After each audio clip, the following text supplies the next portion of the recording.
Assalamualaikum warahmatullahi wabarakatuh. Perkenalkan, nama saya Uswatul Qoria Iskandar Putri dengan nomor BP 19101152610273 yang bertindak sebagai moderator. Yang kedua ada teman saya itu Fitria Rahmi dengan nomor BP 19101152610245 bertindak sebagai penyaji. Yang kedua ada Alfani Wulandari dengan nomor BP 19101152610247 yang bertindak sebagai penyaji. Yang terakhir ada Cynthia Rosa dengan nomor BP 19101152610270 yang bertindak sebagai penyaji.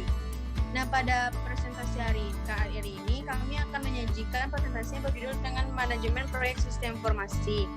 Yang pertama akan dibacakan oleh Cynthia Rosa. Kepada Cynthia Rosa dipersilakan. Baiklah, saya akan menjelaskan tentang manajemen proyek sistem informasi. Manajemen proyek sistem informasi adalah sebuah cara yang dilakukan untuk mengelola sumber daya manusia, data, anggaran, untuk mencapai suatu tujuan yang ditentukan. Maksud dari pencapaian tujuan ialah suatu proyek yang dimanajemen sedemikian rupa agar sesuai dengan anggaran, keinginan konsumen, sesuai jadwal, dan lain-lain. Hal itulah yang menjadi dasar dari manajemen sistem informasi tersebut. Manajemen proyek sistem informasi bisa juga diartikan sebagai langkah-langkah yang diperlukan dalam sebuah pembuatan proyek sistem informasi untuk mencapai tujuan. Berikut beberapa hal yang dijadikan tujuan dalam hal manajemen sistem informasi, yaitu 1. Mutu, 2. Biaya, 3. Waktu. Selanjutnya, dalam hal ini yang mengatur atau mengelola pembuatan sistem informasi dari awal hingga akhir ialah proyek manajer, di mana proyek manajer inilah yang bertanggung jawab dan mengatur segala sesuatu tentang proyek yang dikerjakan, seperti mencari proyek, melakukan estimasi waktu dan biaya, memilih karyawan, dan lain-lain. Terdapat 3 konsep pada pembuatan manajemen proyek sistem informasi. Pertama itu manusia, yaitu orang yang mengerjakan atau membuat sistem informasi, mulai dari proyek manajer hingga programmer. Yang kedua ada proses, itu tahap di mana proyek sistem informasi ini dikerjakan. Pada dimensi inilah dibutuhkan keterampilan seorang proyek manajer yang mengatur segala sesuatunya agar sesuai dengan tujuan. Yang ketiga ada produk, itu hasil dari proyek yang dikerjakan. Dalam hal ini sistem informasi, teknologi, sesuatu yang terdapat pada produk. Hal ini dapat berkaitan dengan mutu atau kualitas dari sebuah proyek. Manajemen proyek mempunyai faktor pembatas lingkup di antaranya. Ada scope atau ruang lingkup proyek, ada time atau waktu, dan cost atau biaya. Baiklah, yang selanjutnya akan dibacakan oleh Alfani Wulandari. Kepada Alfani Wulandari dipersilakan. Baiklah, saya akan menjelaskan tentang proyek versus program dan proyek stakeholder. Pemangku kepentingan adalah terjemahan dari kata stakeholder yang dapat diartikan sebagai segenap pihak yang terkait dengan isu dan permasalahan yang sedang diangkat. Stakeholder dalam hal ini dapat juga dinamakan pemangku kepentingan. Istilah stakeholder sudah sangat fenomenal. Kata ini telah dipakai oleh banyak pihak dan hubungannya dengan berbagai ilmu atau konteks.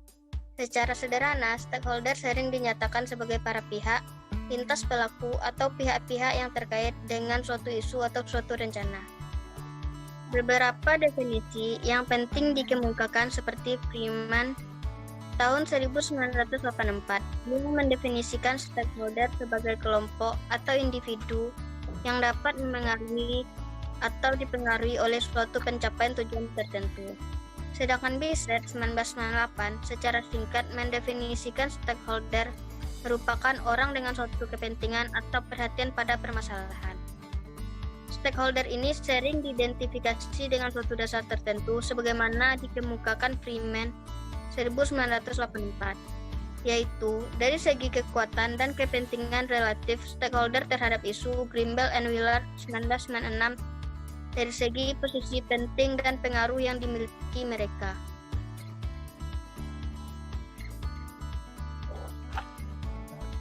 Interaction atau stakeholder. As a PM, who do you interact with? Project stakeholder, project sponsor, executive team, customer, contractors, functional managers. Thread of triangle. Cost, product, schedule. 4 dimensi proyek. People, process, produk, teknologi. Sasaran proyek dari 3 kendala. Triple constraint. Setiap proyek memiliki tujuan khusus. Di dalam proses pencapaian tujuan tersebut ada 3 constraints yang harus dipenuhi, yang dikenal dengan thread of triangle atau triple constraint.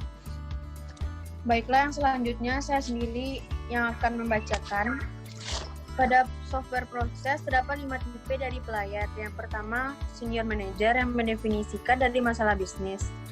Yang kedua ada practitioner yang akan mengantar pada kemampuan teknik untuk engineering software. Yang ketiga ada project manager, yaitu seseorang yang harus merencanakan, memotivasi, dan mengorganisasikan. Yang keempat ada customer, yaitu seseorang yang akan menspesifikasikan requirement dari software. Yang kelima ada end user, yaitu seseorang yang berinteraksi dengan software yang akan dirilis.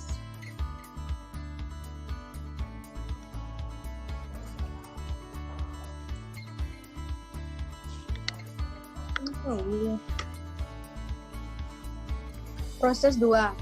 Masing-masing fungsi akan menjadi engineered dari tim software melalui aktivitas framework. Yang pertama ada komunikasi customer, yaitu tugas untuk membangun komunikasi yang efektif di antara customer. Yang kedua ada planning, yaitu tugas untuk mendefinisikan resource. Yang ketiga ada analisis risiko, yaitu tugas untuk menerima risiko teknik dan manajemen. Yang keempat ada engineering, yaitu tugas untuk membangun sistem aplikasi. Yang kelima ada construction dan release, yaitu installation, release, control, dan customer support.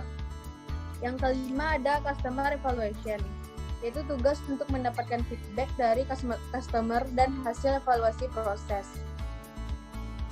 Decomposition terdiri dari 2, yaitu pertama ada partition, the software process based on the test and activities. Yang kedua ada memilih model software proses to project atau mendefinisikan preliminary project plan berdasarkan aktivitas proses framework.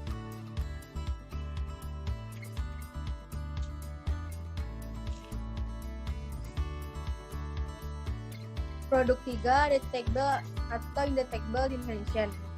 Yang kedua ada product size management. Yang ketiga ada product characteristic and requirement. Teknologi 4, yang pertama ada often the least important dimension.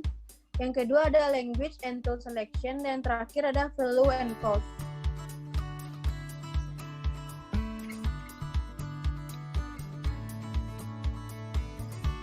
Baiklah, yang terakhir akan dibacakan oleh Fitri Arahmi. Kepada Fitri Arahmi dipersilakan.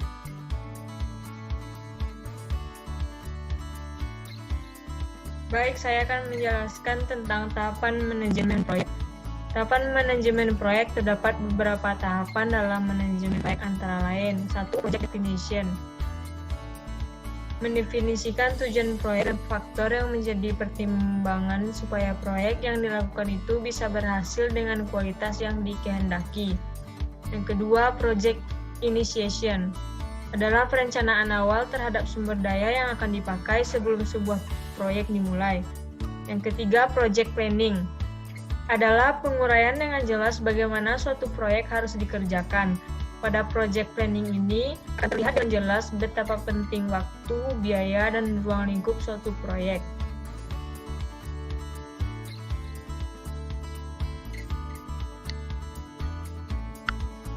Yang keempat, project execution adalah melaksanakan pekerjaan supaya proyek yang diinginkan tersebut bisa berhasil sesuai dengan yang diharapkan. Yang kelima, project monitoring and control. Itu pengiriman perangkat yang dibutuhkan sehingga proyek berjalan dengan lancar. Dan terakhir, project control, yaitu menerima hasil akhir dari proyek dan meningkatkan seluruh pemakaian sumber daya.